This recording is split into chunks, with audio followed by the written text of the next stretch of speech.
Hello मंडळी, स्वागत आहे माझ्या ब्लॉगमध्ये। आणि आज मी तुम्हाला माझ्या खानदानाच्या स्टोरी सांगणार आहे। काही जे लोक स्वतःला खानदानी म्हणतात ना, त्यांच्या काही स्टोरी सांगते तर तुम्हाला सुद्धा माहीत होतील खानदानी लोक कशी असतात। तर चला, तर काय झालं होतं तुम्हाला तर मी म्हटलं, माझे वडील एकदम गरीब होते आणि शेती होती आमची। माझी मम्मी होती तेव्हाच आमच्या वाटण्या झाल्या होत्या, शेती वाटून दिली होती। आणि शेती माझे वडील फक्त शेतीच करायचे, इकडे तिकडे कामाला वगैरे कोणाच्या इथे जात नव्हते। आमच्याकडे म्हशी होत्या, पण माझ्या बहिणीचं लग्न म्हैस होती, म्हणजे एक म्हैस आणि एक गाय होती। पण माझ्या बहिणीचं लग्न झालं आणि नंतर आम्ही विकून टाकली। म्हणजे माझ्या वडिलांवर कर्ज वगैरे झालं असेल तर त्यांनी ते विकून टाकली। आणि मग राहिली शेतीत काम करायचं, जेवढं होईल तेवढंच खायचं, असं माझ्या वडिलांचं तरी होतं। तर मग आम्ही गरीबच राहिलो, आम्ही जास्त प्रगती नाही करू शकत, कारण आमच्याकडे बाहेरून येणारा पैसा नव्हताच, म्हणजे 0 पैसा होता। त्याच्यातच असं झालं, माझे जे मोठे चुलते होते ते पण वारले होते तेव्हा। तर असं झालं, मग जमिनीचं आलं बाहेर कांड।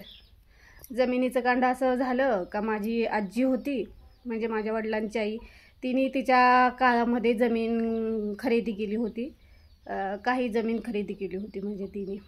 आणि ती जमीन खरेदी केली आणि काही कालावधी गेला आणि नंतर पुन्हा ज्या मालकाची जमीन होती त्यांनी केस टाकली। तर पैसे कोणाकडे होते, 3 भाऊ होते, तर तिघांपैकी एकच सरकारी नोकरीत होता। तर आणि तो सगळ्यात मोठा होता। तर त्यांनी असा विचार केला का जमीन जायची बाबा, आता यांनी पण केस टाकली, यांनी पण केस टाकली, आपण लढायला पाहिजे, आपल्या आईने जमीन खरेदी केली होती ती आपल्याला भेटायला पाहिजे।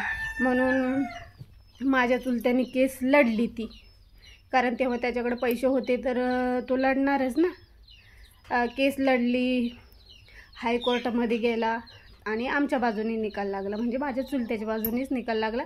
ती जमीन पुन्हा आम्हाला भेटली, कारण आमचे कागदपत्र सही होते त्यावेळेचे।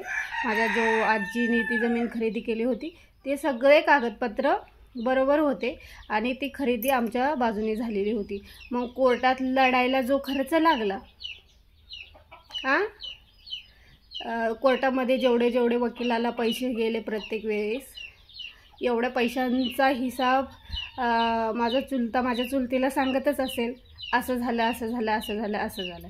तर माझ्या चुलतीने तो डोक्यात ठेवला, ती काही शिकलेली नव्हतीच, पण तिने तो डोक्यात ठेवला। आणि जसा का माझा चुलता वारला, काही दिवसांनी तिने 2 भावांना सांगितलं का माझा नवरा जमीन घेण्यासाठी केस लढलाय, ते पैसे तुम्ही द्या, नाहीतर तुम्ही जमीन करू नका। जेव्हा तुम्ही पैसे देणार आणि मग नंतर तुम्ही ती जमीन घेऊन तुम्ही काही उत्पन्न करू शकता त्याच्यात, पण माझ्या नवऱ्याचे पैसे गेलेत, त्यामुळे तुम्ही मला पैसे द्या आणि तुमच्या हिस्स्याची जमीन करा।